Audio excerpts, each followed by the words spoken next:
Hello everyone, this is Sudhira Madula and I'm here with my partner Krishnavardhan. We have worked together on a data mining project called Multilingual Abusive Comment Identification, and we would like to give you a short presentation of our project. I'm going to start by giving you an overview about the topic. In today's world, with the increase in the culture of social media, every day millions of comments are being posted on uploaded pictures on Instagram, Facebook, and Twitter. We often see that the abusive language in user comments has been increased rapidly over the years. These comments initiate cyberbullying that target individuals or a group of people, and they have the effect of making one feel anxious or depressed.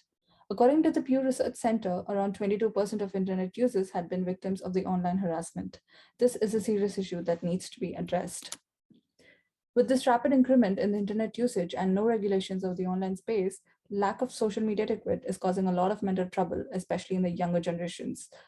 Majority of the current studies today only focused on a single language like English, but abusive talk in the social media is not usually limited to a specific language. Due to the vast number of regional languages being spoken in India, this has caused a problem to identify the detection of offensive communication. So the goal of our project is to develop a paradigm for predicting such comments in various Indian languages, given the regional data along with contextual user data.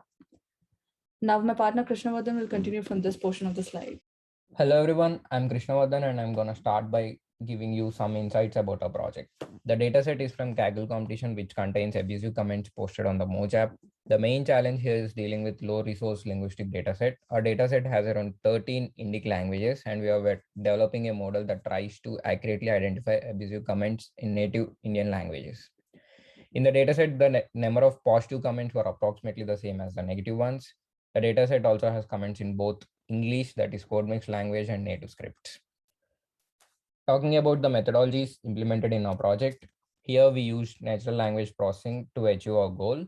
NLP is a way for computers to analyze, understand, and derive meanings from human language in a smart and useful way. Processing of natural language is required when you want an intelligent system to perform as per your instructions. You can see the picture for steps followed for any text classification. Initially, the text documents are being pre-processed.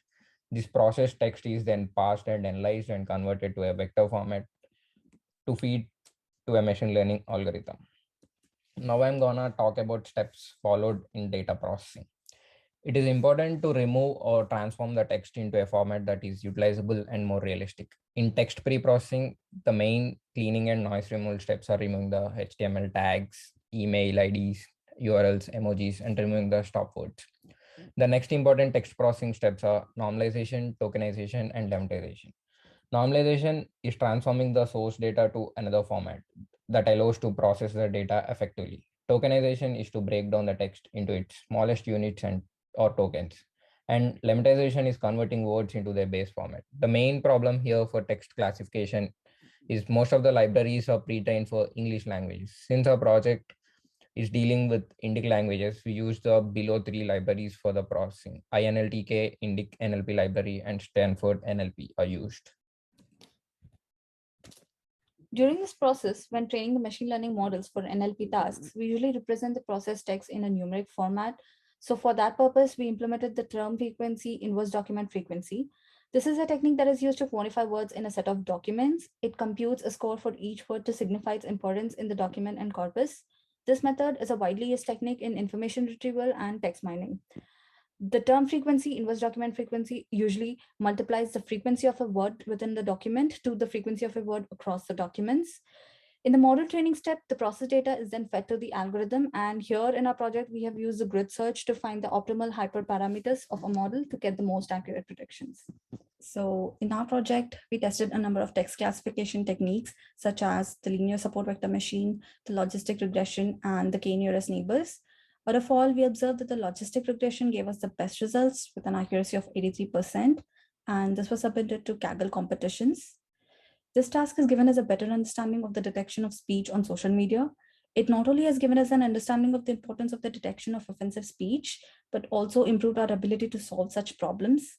We believe that tackling hate and offensive content on public platforms is a serious challenge and hope that our model will be useful, specifically in the Indian context. Thank you.